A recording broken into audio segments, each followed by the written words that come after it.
জঙ্গল ফলাইতে কষ্ট লাগে না, ফসল ফলাইতে সাধনা দরকার হয়। মূর্খ হইতে কষ্ট লাগে না, শিক্ষিত হইতে সাধনা করতে হয়। জেলখানায় যেতে কষ্ট লাগে না, বালাখানায় উঠতে কষ্ট করা লাগে। ঠিক, আপনি জেলখানায় যেতে চান? রাগ হয়েছে একটা মানুষের মাথার উপরে বাড়ি দিয়ে থাকে, মানুষটা বাস শেষ। সিআইডি, ডিবি, এনএসআই, যত প্রশাসন, র্যাব আপনাকে খুঁজিয়া চার্জশিট দিয়া ওনাদের নিজেদের পয়সা খরচ করিয়া এরপর আপনাকে জেলে ঢুকাই দিল। কষ্ট লাগছে জেলখানায় যাইতে, কিন্তু বালাখানায় উঠলে অনেক কষ্ট। মুরুখ হইতে চান, ঘুমান, আড্ডা মারেন, গল্প করেন, পড়াশোনা করিয়ান না, দেখবেন একটা বোন আন্ডা পেয়ে বের করবেন। কিন্তু ভালো রেজাল্ট করতে চান, সাধনা ছাড়া হবে না। ঠিক কেউ যদি জাহান্নামে যাইতে চান, কেউ যদি জাহান্নামে যাইতে চান, কোনো কষ্ট করা লাগবে না, মনের ইচ্ছা অনুযায়ী চলেন, সোজা শুধু ফেরেশতারা ধরিয়া জাহান্নাম নিয়ে হারায় যাবে।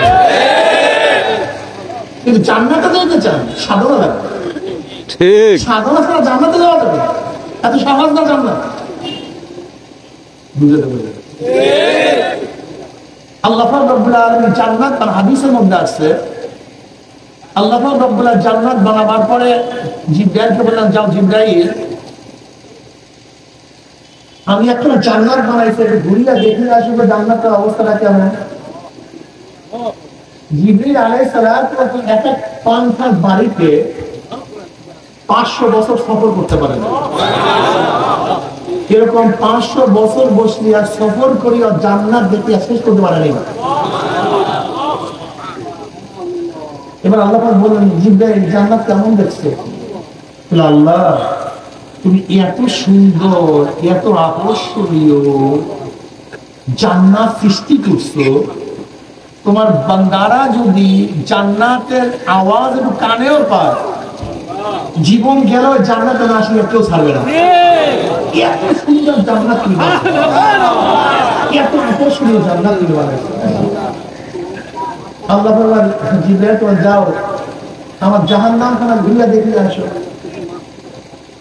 জিবরাইল আলাইহিস সালাম 500 বছর পর্যন্ত সফর করতে করতে জাহান্নাম দেখিয়ে শেষ করতে পারেনি।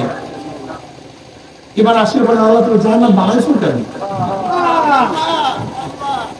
এই জাহান্নামের কথা যদি তোমার বান্দারা কানেও শুনতে পারে, জীবন যাইতে পারে, কিন্তু জাহান্নাম তো আসবে না।